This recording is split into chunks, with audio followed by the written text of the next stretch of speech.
I wasn't looking for a new beginning. I wasn't even looking for a job. But when you're running from your own past, you take what life throws at you. The tires of my Jeep crunched over gravel as I turned onto Willow Creek Road. The map said it was only 2 miles from town, but as the trees closed in and the air grew colder, it felt like I was driving into another world entirely. The house emerged from the fog like something out of an old photograph, a sprawling wooden cabin too big for any one family sitting silent in a clearing. The shutters were drawn, and a faint light glowed in one upstairs window. This must be it, I whispered to myself. My stomach nodded. When I killed the engine, the silence swallowed me.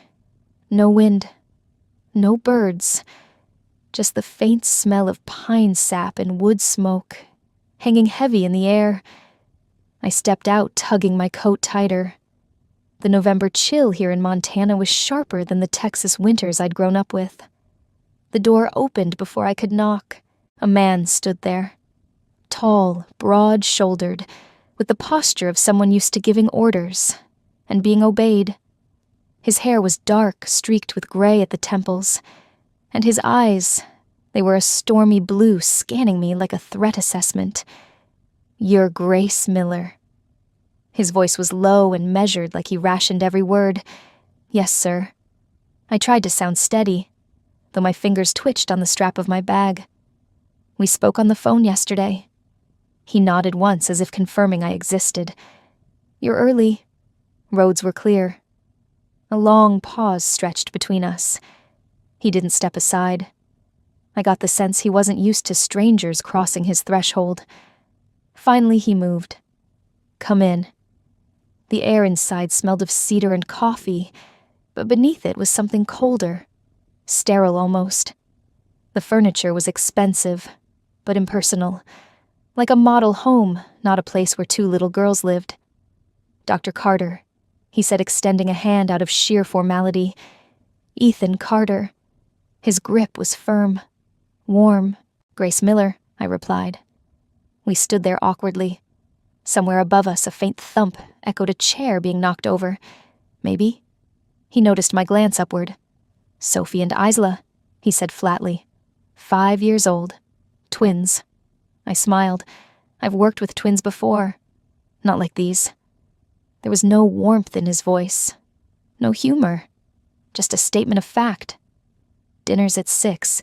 You can settle in for now. Room's down the hall to the right." As he turned to leave, I heard it. A wail. It started soft, but built fast, split in the air. Then another voice joined it, 2 cries rising in unison from the 2nd floor. Ethan froze. Just for a second. His shoulders tightened like a soldier bracing for impact.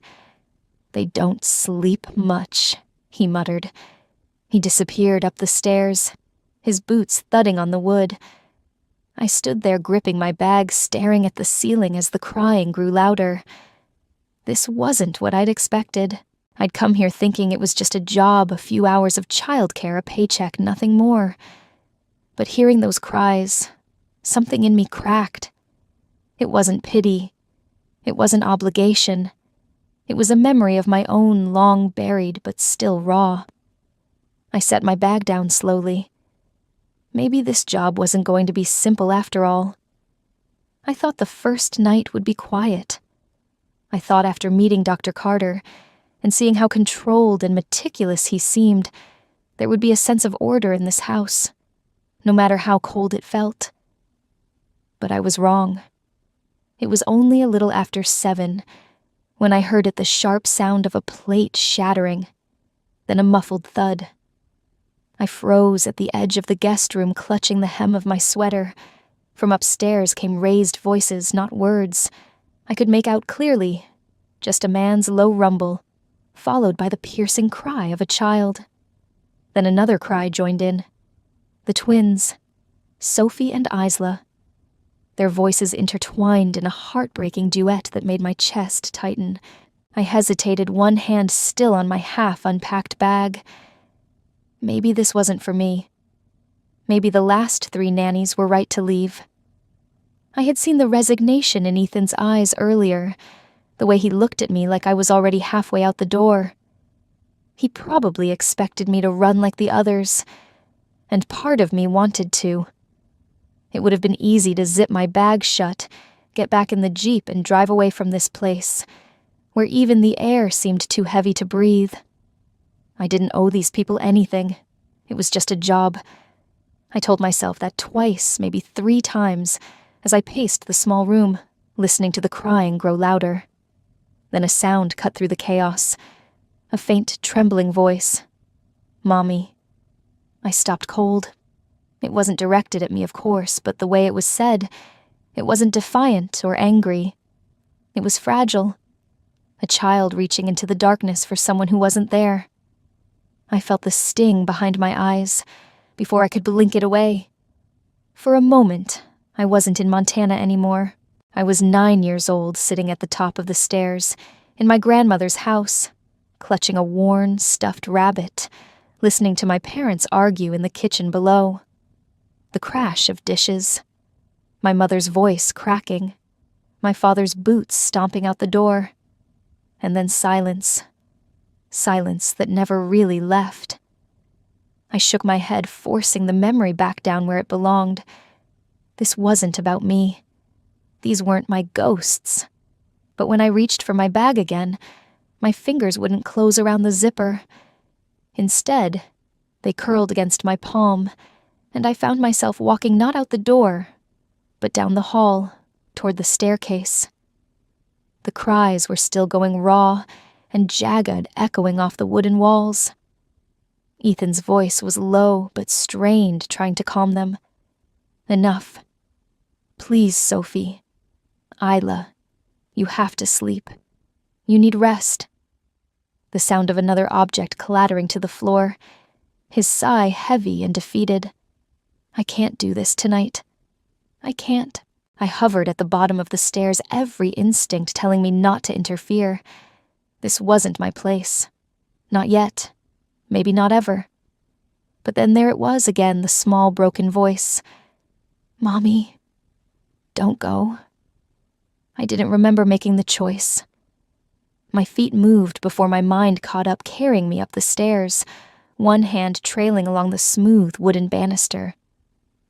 At the top, a dim nightlight glowed from under a cracked door. That's where the sound was coming from. I paused, my hand hovering over the doorknob. I wasn't their mother. I wasn't even sure I was the right person to help. But in that moment, standing outside that room, I knew one thing for certain. I couldn't walk away. The door creaked softly as I pushed it open. The room smelled faintly of lavender, the kind of scent meant to soothe restless children, but it wasn't working.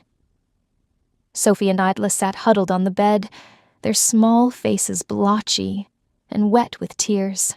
Sophie clutched a stuffed bear so tight, her knuckles were white, and Isla's thumb was jammed in her mouth, her eyes wide and glistening like 2 terrified little animals caught in a storm. They stared at me, as if I were the enemy. "It's okay," I said gently, stepping into the dim glow of the nightlight. "I'm Grace. I'm here to help." Sophie shook her head so hard her tangled hair whipped across her face.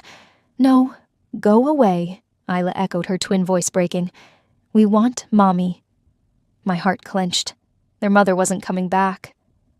I could see it in the way Ethan's eyes had darkened when he spoke her name earlier. But I didn't say that. You don't rip away the last thread of comfort from a child who's already lost too much. I took another cautious step forward, but they shrank back, clutching each other like they were bracing for impact. Then I heard him behind me. "She won't get through to them." Ethan's voice was cold, flat. I turned slightly. He was leaning against the doorframe, arms crossed over his broad chest, his expression carved from stone. "They don't listen," he said. "They scream until they pass out. It's been this way for months." There was no anger in his tone, only exhaustion, the kind that seeps into your bones and never really leaves. "Go get some sleep," I told him softly. "You look like you haven't had any in weeks." His brow furrowed as if surprised I dared say it. "You won't last the night," he muttered. None of them did. Maybe I admitted, but I'd like to try. For a moment, neither of us moved. Then he pushed off the doorframe with a heavy sigh and disappeared down the hall, his footsteps fading like a retreating tide. I turned back to the twins. They were still staring at me, suspicious, trembling. "I know you don't want me here," I said gently. "And that's okay. I'm not here to take your mommy's place." Sophie hiccuped, her tiny shoulders quaking. Isla buried her face in the bear's matted fur. I lowered myself slowly onto the floor, crossing my legs. "You don't have to talk to me. You don't even have to look at me. I'm just going to sit here, and when you're ready, you can tell me about her." They didn't answer, but they didn't scream either. I reached into my bag and pulled out a small ukulele, its wood worn smooth from years of use. I hadn't played it in a long time, not since I left Texas, and everything I'd known behind. But my fingers remembered. "I'm going to sing a little, okay?" I said softly. No response. So I began. It was an old folk song my grandmother used to hum on hot summer nights when the cicadas droned outside her screen porch. Simple, steady, warm like a heartbeat. At first, Sophie and Isla kept their eyes fixed on me like startled fawns. But as the melody drifted through the room, I saw Isla's thumb slip from her mouth. Sophie loosened her grip on the bear just slightly. Their breathing slowed. The sobs came less frequently, then stopped altogether. I kept playing my voice low and steady, not daring to break the fragile calm that had settled over them. When I glanced at the door, Ethan was there again. He wasn't leaning this time.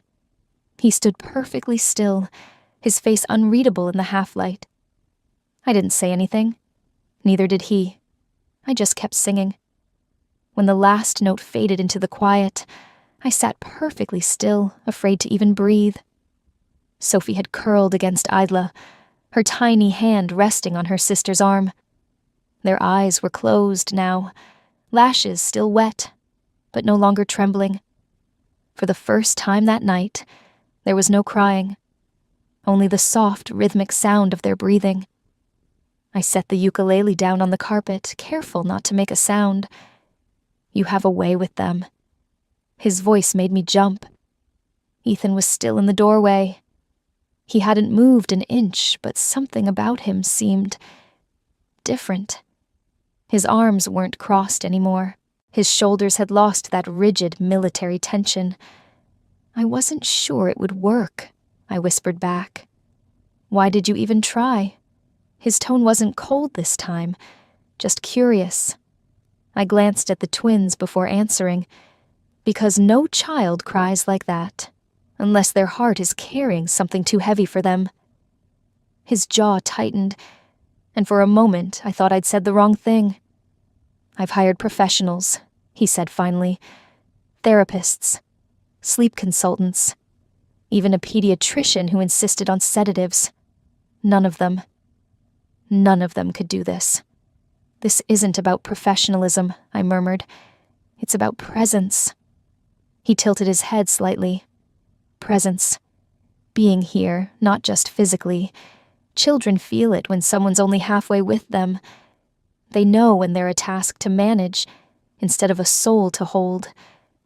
The words surprised even me. I hadn't spoken like this in a long time. Not since. I looked down at my hands, the faint tremor in my fingers, betraying memories I hadn't invited in years. Ethan noticed. His eyes narrowed not in suspicion, but in that sharp way people look when they're seeing more than you want them to. "You've done this before." It wasn't a question. "Yes," I admitted. "You're not just a babysitter." "I was a child counselor," I said quietly. "A long time ago. What happened?" His voice softened just enough to make the question feel less like an interrogation. and more like an invitation. I hesitated. The room felt too small, too warm.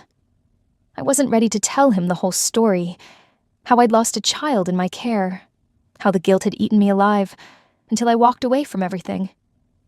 Life happened, I said simply, and I stopped believing I could help anyone. He didn't press, and for that I was grateful. When he spoke again, his voice was lower. I don't know what I'm doing, Grace. With them. With any of this. It was the first honest thing I'd heard from him. They don't need you to know, I replied softly. They just need you to stay. He glanced at the twins, and I saw at the faintest crack in the ice around him. Thank you, he said, after a long pause. You don't have to thank me, I murmured. This isn't about me. It is now, he said almost too quietly for me to hear. I gathered my bag and stood careful not to disturb the girls. As I moved past him into the hall, I caught a faint scent of cedar and clean linen on his shirt. You're different, he said suddenly. I turned, startled. What do you mean, from the others? You didn't try to fix them. You just stayed. I guess I know what it feels like to need someone to stay, I said before I could stop myself. Our eyes met in the dim light. His were still guarded, but no longer frozen. Good night, Dr. Carter. Ethan, he corrected softly. Good night, Ethan. As I walked back to my room, I realized my own heart felt strangely lighter. Maybe theirs wasn't the only healing that needed to happen in this house. The next morning, I woke up to a house so quiet. It felt unnatural. For a moment, I wondered if last night had just been some fragile dream. 2 children finally sleeping their father, finally letting someone else step in. But when I stepped into the kitchen, I saw the signs. 2 little bowls with soggy cereal sat on the counter. A pair of small pink socks had been abandoned on the tile floor. And somewhere down the hall, I heard soft giggles. I followed the sound to the living room. Sophie and Isla were sitting cross-legged on the hardwood floor, a box of crayons spilled open between them. The morning sun streamed through the blinds, catching in their messy hair, and making them look like something out of a painting. Hi, girls, I said gently. They looked up in unison. Isla gave a tentative smile, while Sophie, ever the cautious twin, studied me, like she wasn't sure if I'd passed her unspoken test yet. What are you making? I asked, kneeling beside them. Mommy used to draw with us, Isla whispered. Her voice wobbled, but she didn't cry. I nodded. Would it be okay if I drew with you now? Sophie hesitated, then nudged a crayon toward me. You can use purple. Purple's my favorite, I said, with a small smile, though it wasn't true. For the next hour we sat there sketching crooked houses, stick-figure animals, and wobbly suns with too many rays. At one point, Isla started humming a tune under her breath. Sophie joined in, and before I knew it, they were both laughing. Not just polite giggles, but full-bodied, squeaky belly laughs that tumbled out like bubbles escaping a bottle. It was infectious. I laughed too. The sound felt strange in this house, too bright, too alive for the walls that had grown used to whispers and tears. That's when I noticed him. Ethan stood in the doorway, still in his pressed dress shirt and slacks from the hospital. His tie was loose sleeves, rolled to his elbows, a coffee mug forgotten in his hand. He didn't say a word. He didn't need to.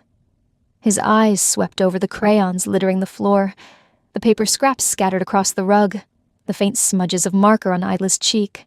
His jaw tightened.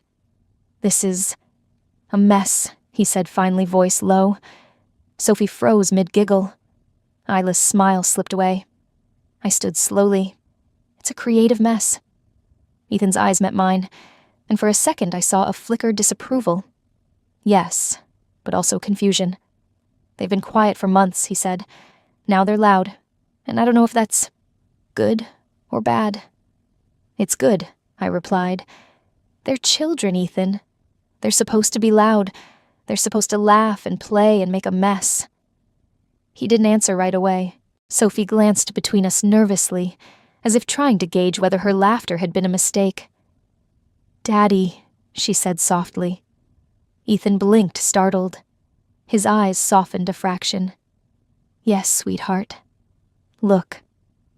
She held up her drawing a clumsy crayon sketch of 3 figures holding hands under a bright yellow sun. 2 little girls with brown hair and a tall man with blue eyes. He stepped closer, taking the paper from her tiny fingers. For a moment he didn't speak.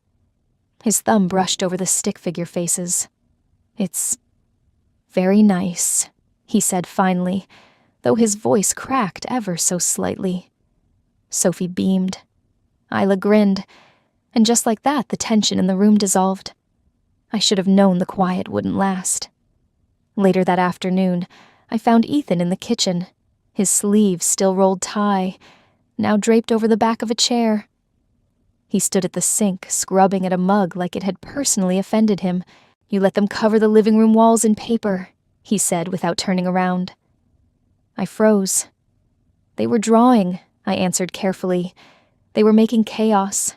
His voice was low but sharp, like a blade drawn halfway from its sheath. I crossed my arms. Children aren't meant to live in a museum.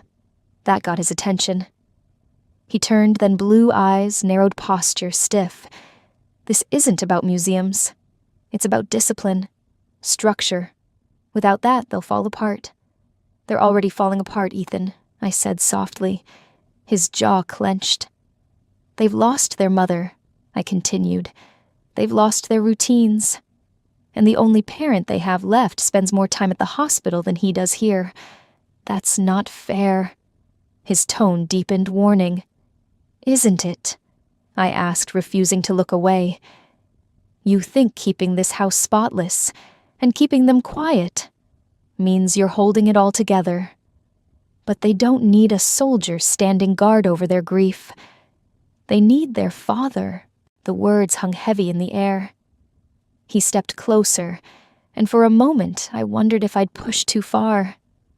"You think I don't know that," he said, voice tight. "You think I don't hear them crying when I'm here, and when I'm not. You think I don't replay every decision I've made since my wife died." His hands gripped the edge of the counter so hard, I thought the wood might splinter. "I'm doing the best I can," he said through gritted teeth. I took a deep breath. "I believe you.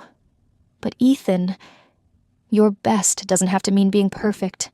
It means being present, even when it's messy, even when you feel like you're failing." His gaze softened, but only slightly. "You talk like you know what this feels like," he murmured. "I do," I admitted.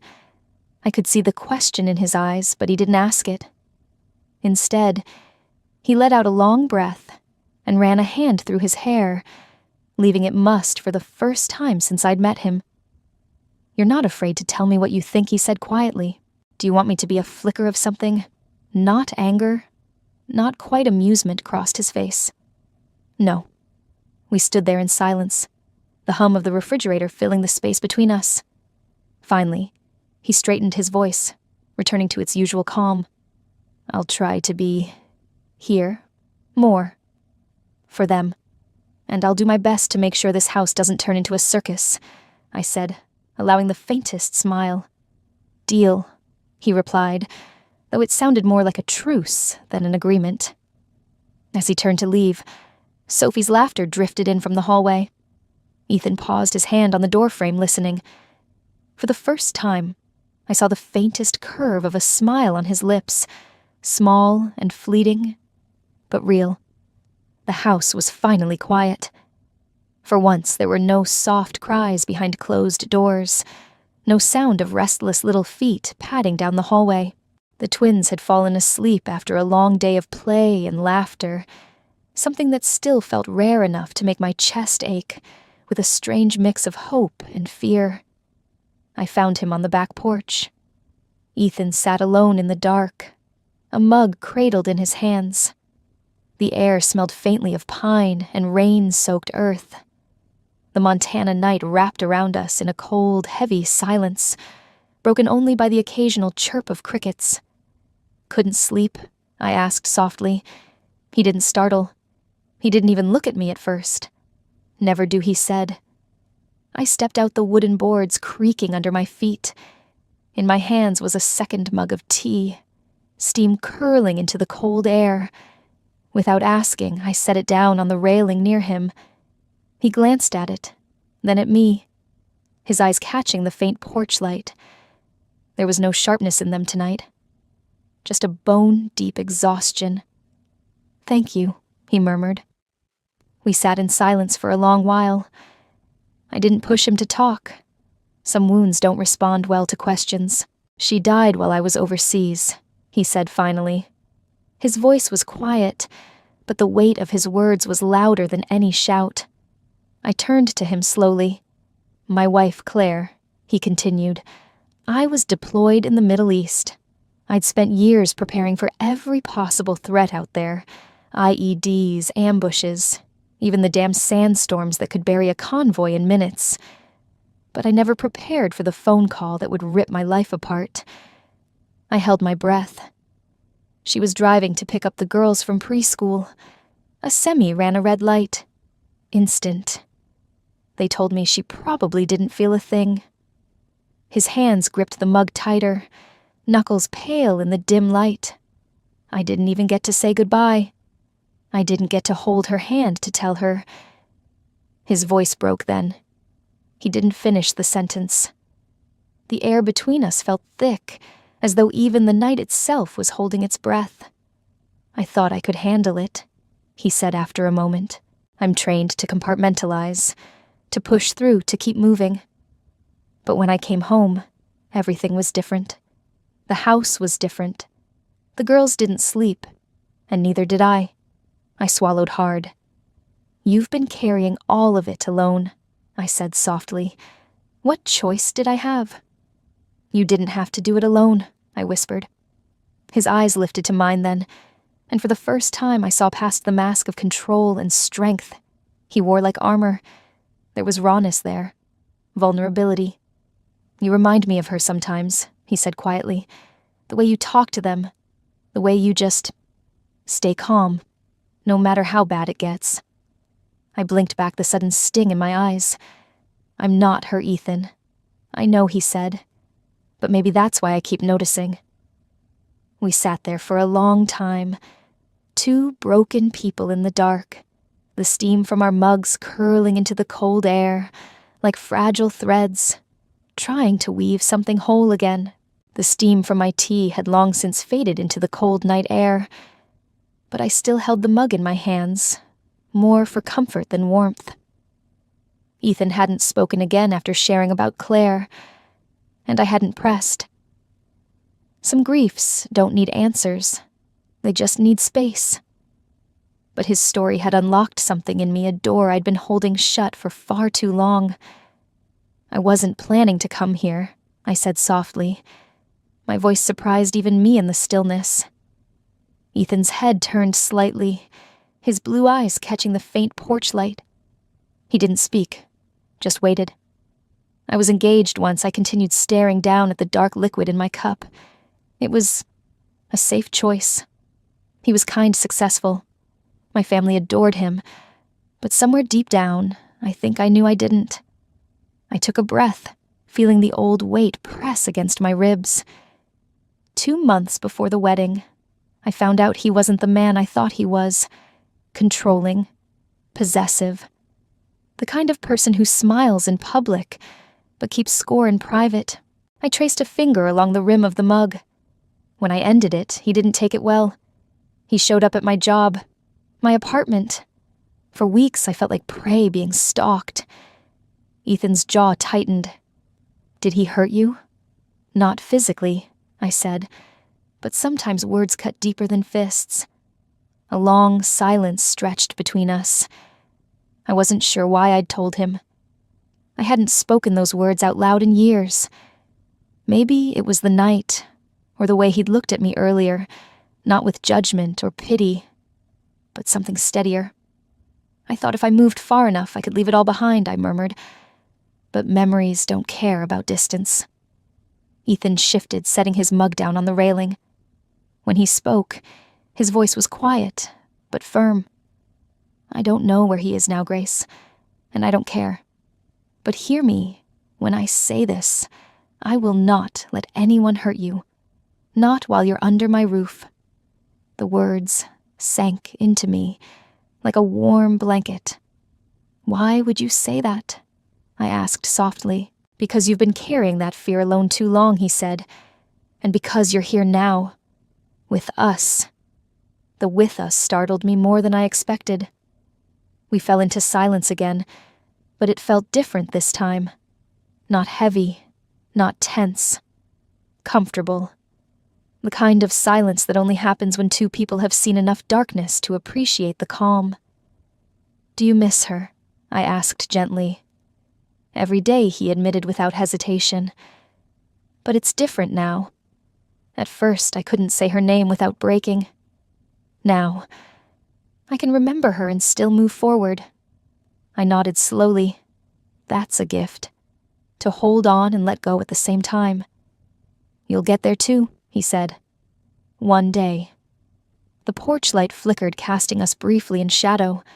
I glanced at him, noticing how the hard lines of his face had softened in the quiet. I wasn't sure when his hand brushed mine just lightly, like a question. I didn't pull away. It started with a single blanket and a string of fairy lights. Camping Isla tilted her head, clutching her stuffed bunny, as I spread the blanket across the floor. Indoor camping, I explained with a grin. No bugs, no cold. Just us some stories, and maybe a few marshmallows if we're lucky.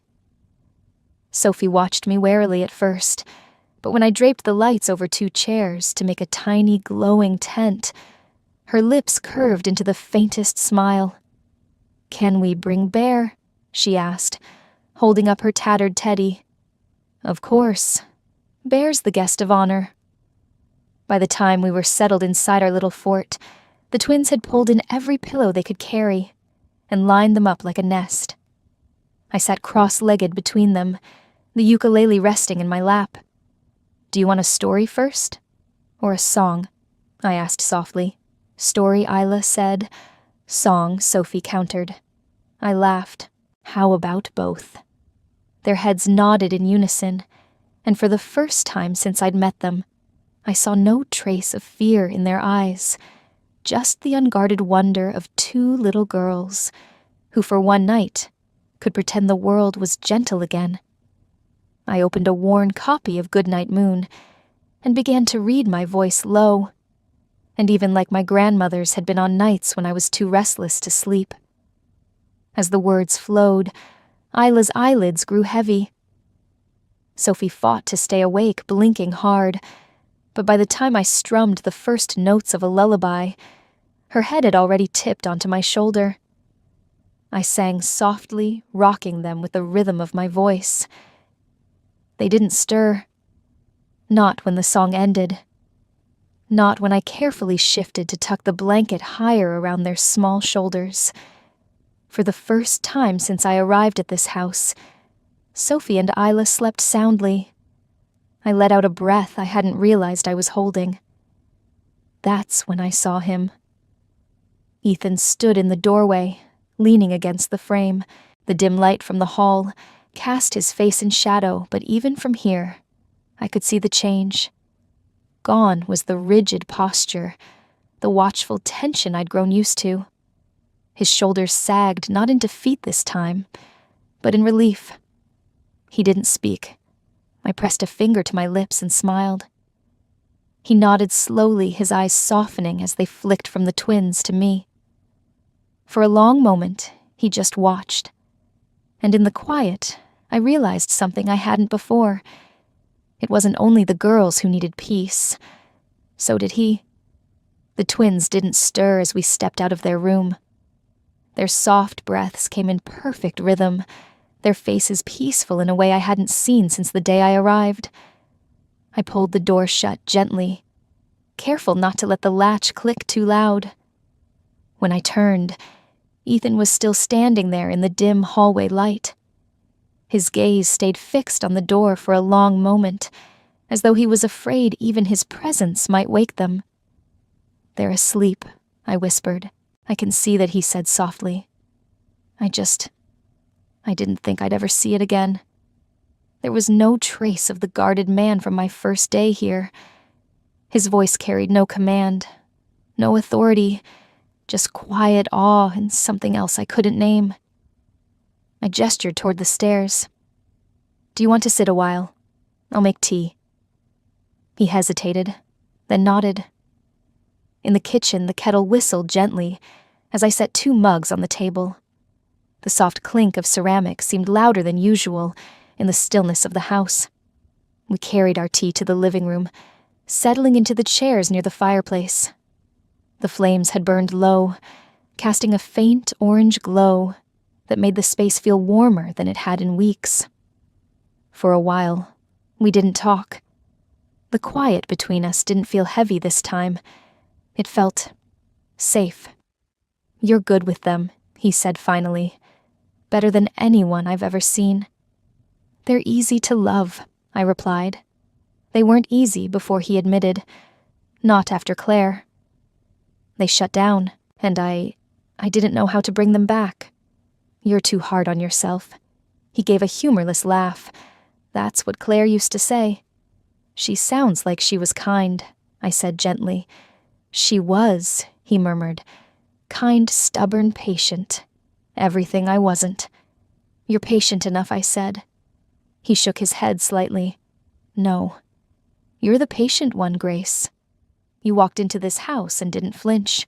You didn't run when things got hard. You stayed. I didn't realize how much we needed that." His words hit harder than I expected. "I wasn't sure I'd stay at first," I admitted. It scared me seeing how much hurt was in this house. But then I saw how much love was here too, buried under all the pain. Ethan turned his head, his eyes meeting mine across the faint glow of the fire. "You're not an outsider anymore," he said quietly. I felt it then, the subtle shift in the air, like the moment before a leaf falls from its branch. His hand brushed against mine on the armrest, not a grab, not a demand, just a question. I didn't pull away. For the first time in a long while, I felt the walls around my own heart loosen brick by cautious brick. The phone vibrated on the counter, its shrill buzz cutting through the calm like a blade. I glanced at the screen. Unknown number. My stomach knotted. I hesitated for a moment, then swiped to answer, pressing the phone to my ear. "Grace." A low voice drawled on the other end. The sound of it turned my blood cold. It had been months since I'd heard his voice, but somehow it felt like no time at all. "Evan." I whispered, my hand tightening around the phone. "You didn't think you could just disappear, did you?" He said, his tone mockingly soft. "You can't run forever. I told you it's over." I hissed, my voice barely above a whisper. "I don't care what you said. You owe me Grace. And I always collect my debts." The sound of his laugh sent a shiver down my spine. "Don't call me again," I snapped, hitting the end button with trembling fingers.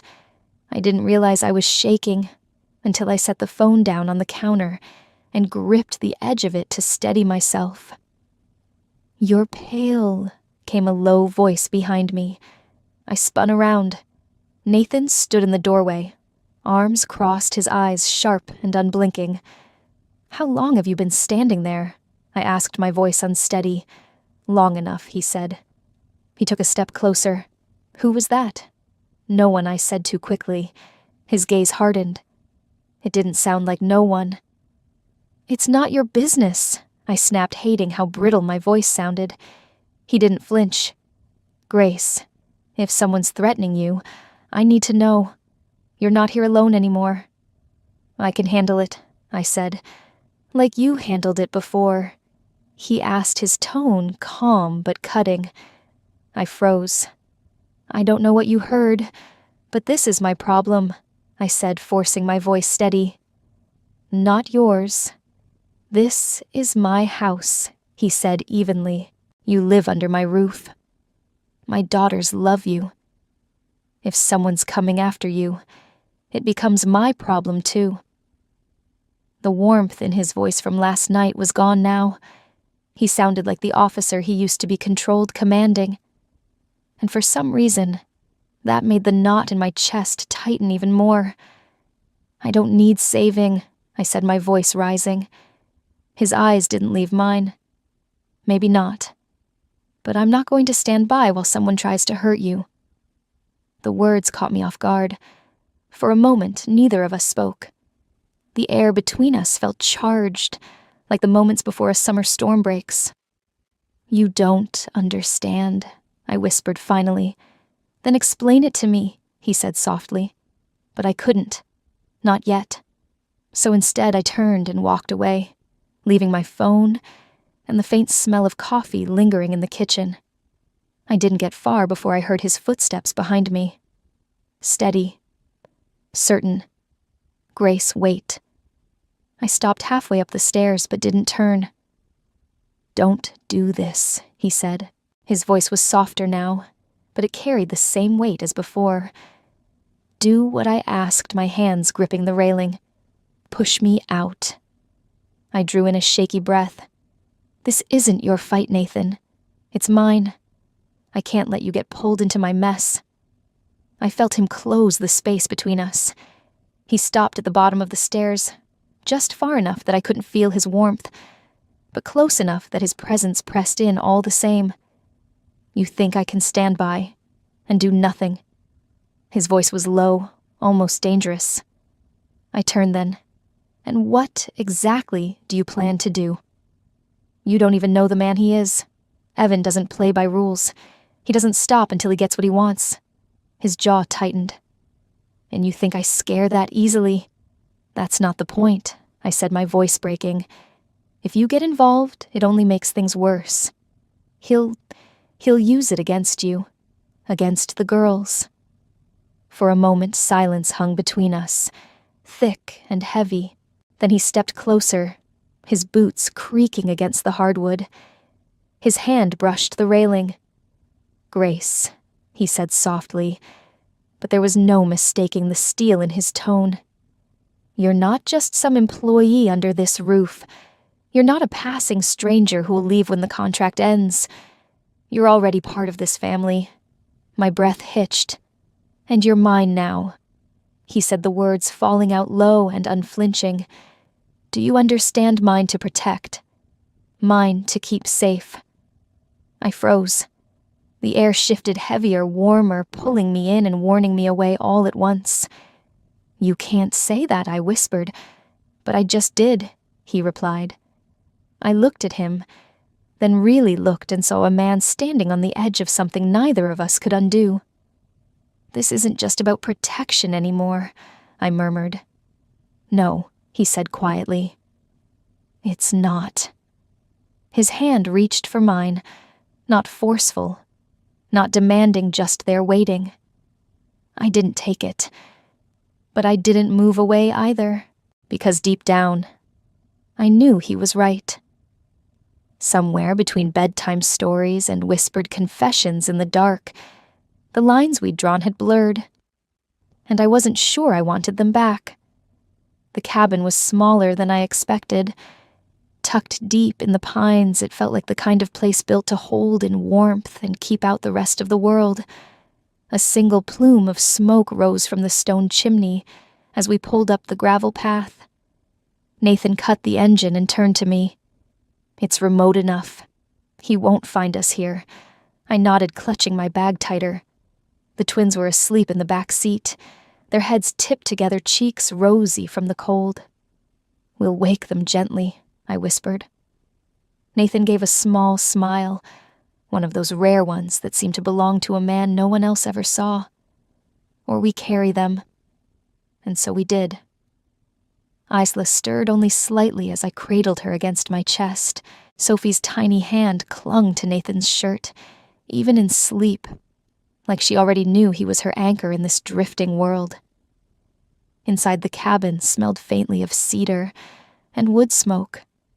The floor creaked under our steps, and the windows were fogged from the warmth inside. We laid the girls down on the old couch, covering them with a thick quilt. "They're safe here," Nathan said almost to himself. "I know," I murmured. He turned to me, then his eyes softer than I'd ever seen them. "You too," he added quietly. "You're safe here." Something in my chest loosened, though I didn't let myself say anything. The hours that followed felt strangely like life. We unpacked the few groceries we'd grabbed along the way. I found a cast-iron skillet and started making scrambled eggs, while Nathan built a fire. The girls woke mid-morning, rubbing their eyes in confusion, before breaking into sleepy grins at the sight of the crackling hearth. "Are we camping again?" Isla asked. "Something like that," I said, tousling her hair. By afternoon, the tension that had clung to all of us began to dissolve. The twins played on the rug with their stuffed animals, while Nathan and I sipped coffee at the kitchen table. "They've changed," he said quietly, watching them. "You've changed them." "They needed permission to be children again," I replied. "And maybe you needed permission to be their father again." He looked at me sharply, but not unkindly. "And you, who gave you permission to care this much?" I opened my mouth to answer, then closed it again. "Because I didn't know when it had happened, when this job had stopped being a job, when this house, these children and this man had crept under my skin. Maybe no one did," I admitted softly. "Maybe I just stopped fighting it." For a moment, neither of us spoke. In the corner, Sophie's laughter rang out like wind chimes, clear and bright, and for the first time in years, I realized the sound didn't make me ache anymore. It made me hope. That night, the cabin felt warmer than it had any right to in the middle of a Montana winter. The fire crackled low, its glow flickering across the wooden beams. Sophie and Isla were curled up on either side of me, their heads resting on my lap, their soft breath slow and steady. Nathan sat across from us, his long frame folded into the armchair, one hand cradling a mug, the other absent-mindedly rubbing his thumb over his knee. "You're good with them," he said quietly, his voice barely above the sound of the fire. I smiled faintly, brushing a stray lock of hair from Sophie's forehead. "They make it easy." He gave a small shake of his head. "No, it wasn't easy before. I've tried, and I couldn't reach them. But you." He stopped himself, exhaling slowly. Before I could respond, a sleepy voice interrupted. "Mommy." My breath caught. It came from Isla. Her eyes were still half closed, her thumb tucked into her mouth. "What is it, sweetheart?" I asked softly, my heart thudding in my chest. "Will you sing again?" I blinked, trying to process the word she'd used. "Mommy. Not Ellie. Not Miss Grace. Mommy." I glanced up, unsure what to say, only to find Nathan staring at me. His expression was unreadable, somewhere between surprise and something deeper, something that made my stomach flutter. Sophie stirred on my other side. "Mommy, too," she murmured, shifting closer to me. I felt tears prick the corners of my eyes. "Of course," I whispered, my voice tight. "I'll sing." I hummed the same lullaby I'd sung the night before, my fingers stroking their hair until they drifted back into sleep. When I looked up again, Nathan had set his mug aside and was leaning forward, elbows resting on his knees. "I wasn't expecting that," he said softly. "Neither was I admitted. "They already see you as theirs," he murmured. "Maybe it's time I admit. I do too." My breath caught again, but this time for a different reason. He stood then slowly, like a man weighing every step. And then, to my complete shock, He lowered himself onto one knee in front of me. "I'm not perfect," he said, his voice steady, but roughened with emotion. God knows I'm stubborn and broken in ways I can't even name. But I know this. I don't want to spend another day pretending you're just passing through our lives. Nathan, I can't promise you ease, Grace. I can't promise no storms, but I can promise I'll stay even when it's hard. I'll fight for you. For them, for us. He reached into his pocket and pulled out a simple gold band. No diamond, no flourish. Just a plain ring that seemed to shine brighter than anything I'd ever seen. "What do you say?" he asked, his voice barely above a whisper. "Will you marry me?" For a moment, all I could do was stare. The man I'd once thought of as cold and unreachable now looked up at me with a quiet vulnerability that left me breathless. "Yes," I heard myself say, the words spilling out before I could think. "Yes, Nathan." His shoulders sagged in relief, and the smile that broke across his face nearly undid me. When he slipped the ring onto my finger, I felt something shift deep inside me. I wasn't running anymore. I'd found my place. The meadow stretched out before me, golden in the late afternoon sun. Wildflowers swayed gently in the breeze, and beyond them the mountains stood like silent witnesses. I tightened my grip on Nathan's hand. "Ready?" he asked softly, his blue eyes crinkling at the corners. I smiled through the lump in my throat. I've been ready longer than I realized. The soft giggles of Isla and Sophie pulled my attention. They danced ahead of us in matching white dresses, tossing handfuls of petals into the air. "Slower, girls," Nathan called with a laugh. "Save some flowers for the rest of the path." They turned, grinning, their cheeks pink with excitement. "Yes, Daddy," Isla chirped. "Yes, Mommy." Sophie added, her voice bright as the sky above. That one word, Mommy, still made my chest ache in the best possible way. As we walked, my fingers brushed the smooth fabric of my dress. Simple ivory, no lace or frills. It wasn't the wedding I had imagined years ago in another life, but it was everything I didn't know I needed. A year ago, I arrived at Nathan's ranch expecting nothing more than a job and a temporary place to hide. I never imagined I'd find a family. Back then, Nathan was all sharp edges and closed doors. The girls were shadows of themselves, restless and afraid. And I was still running from my past, too scared to believe I deserved more.